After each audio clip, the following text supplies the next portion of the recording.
ನಾನು ನನ್ನ ಹೆಂಡತಿ ಮಗುನ ಕರ್ಕೊಂಡ್ಬರ್ಬೇಕು ಅಂತ ಪುರುಷೋತ್ತಮನ ಡ್ರೈವರ್ನ ಬುಕ್ ಮಾಡಿದ್ದೆ. ಆದ್ರೆ ಏನೋ ತೊಂದರೆ ಆಗಿ ಅವನು ಊರು ಹೊರಟೋದ. ಕಡೆಗೆ ನಾನೇ ಶಾರದಾ ಮನಸ್ವಿನ ಕರ್ಕೊಂಡು ದೇವಸ್ಥಾನದ ಕಡೆ ಹೊರಟೆ. ನಿರ್ಜನ ಪ್ರದೇಶ, ನಿಶ್ಶಬ್ದದ ವಾತಾವರಣ, ನಿಶ್ಚಲವಾದ ಮನಸ್ಸಲ್ಲಿ ಒಂದು ಹಾಡನ್ನ ಗುನುಕ್ತಿದ್ದೆ. ಯಾಕೋ ನನ್ನ ಮನಸ್ವಿನಿ ತುಂಬ ಅಳ್ತಿದ್ಲ ಅವತ್ತು. ಮೆಕ್ಯಾನಿಕ್ನ ಕರ್ಕೊಂಡು ವಾಪಸ್ ಬರೋ ಅಷ್ಟರಲ್ಲಿ ನನ್ನ ಹೆಂಡತಿ ನನ್ನ ಮಗಳು ಕಾರಲ್ಲಿರಲಿಲ್ಲ. ಅಕ್ಕಪಕ್ಕ ಎಲ್ಲ ಕಡೆ ಹುಡುಕಿದೆ, ಜೋರಾಗಿ ಕೂಗಿದೆ, ಅತ್ತೆ ಗೋಳಾಡಿದೆ. ಒಂದು ಕ್ಷಣ ನಾನೊಬ್ಬ ಪೊಲೀಸ್ ಆಫೀಸರ್ ಅನ್ನೋದನ್ನು ಮರೆತು ಒಬ್ಬ ಗಂಡನಾಗಿ, ತಂದೆಯಾಗಿ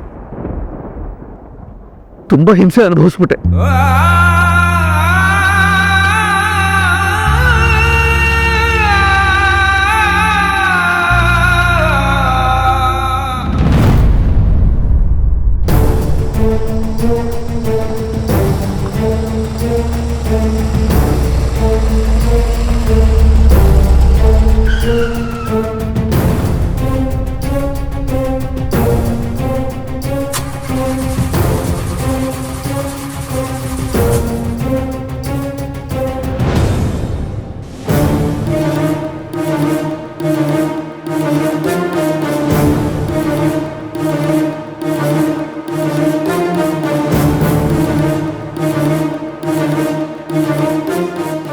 ಏನಾಗಿದೆ? ಅದೇ ಗೊತ್ತಾಗ್ತಿಲ್ಲ ಶಾರದಾ. ಯಾರಾದ್ರೂ ಮೆಕ್ಯಾನಿಕ್ ಆದ್ರೂ ನೋಡ್ಬೇಕಾಗಿತ್ತು. ಹತ್ರದಲ್ಲಿ ಯಾರು ಇದ್ದಂಗಿಲ್ಲ. ಸ್ವಲ್ಪ ದೂರ ಹೋದ್ರೆ ಸಿಗ್ತಾರೇನೋ. ಏನ್ ಮಾಡಕ್ಕಾಗತ್ತೆ, ಹೋಗ್ ಬನ್ನಿ. ಆಗಲ್ಲ ಶಾರದಾ, ಮಗು ಒಂದೇ ಇದೆ, ನೀನ್ ಬೇರೆ ಒಬ್ಳೇ ಇರ್ತೀಯ. ನಿರ್ಜನ ಪ್ರದೇಶ, ಹೇಗೆ ಹೋಗೋದು? ಪರವಾಗಿಲ್ಲ, ನಾನು ಮಗು ಕಾರಲ್ಲೇ ಕೂತಿರ್ತೀವಿ, ನೀವು ಹೋಗ್ ಬನ್ನಿ. ಪರವಾಗಿಲ್ವಾ? No problem. ಸರಿ. ಅಲ್ಲ, ನಡ್ಕೊಂಡೇ ಹೋಗ್ತೀರಾ? ಇನ್ನೇನ್ ಮಾಡಕ್ಕಾಗತ್ತೆ, ಈ ರೋಡಲ್ಲಿ ಒಂದು ಗಾಡಿನೂ ಕಾಣ್ತಲ್ವಲ್ಲ. ರೀ, ಅಲ್ಲಿ ಗಾಡಿ ಬರ್ತದೆ. ಸ್ವಲ್ಪ ಗಾಡಿ ಕೆಟ್ಟೋಗಿದೆ, ಅಲ್ಲಿವರೆಗೂ ಡ್ರಾಪ್ ಕೊಡ್ತೀರಾ? ಹುಷಾರು. ಯಾಕೋ ತುಂಬಾ ಅಳ್ತಾ ಹೇಳೆ. ಹುಷಾರ್ಕಂತ ಬಂದ್ಬಿಡ್ತೀನಿ.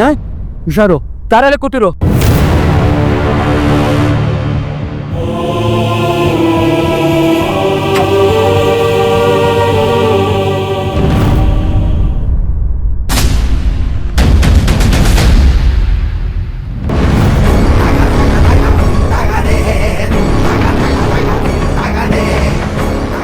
ಅರೆ ದೇವರಾಣಿ, ನೀನ್ ಮುಂದೆ ಹೋಗಿದ್ದೆ ತಾನೆ?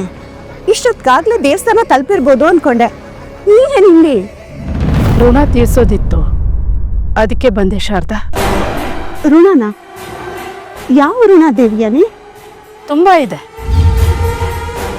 ಕಣ್ ತುಂಬೋ ಅಷ್ಟಿದೆ, ಕೋಪ ಉಕ್ಕಿ ಬರೋಷ್ಟಿದೆ, ಸಾಯಿಸ್ಬೇಕು ಅನ್ನೋಷ್ಟು ಸೇಡಿದೆ.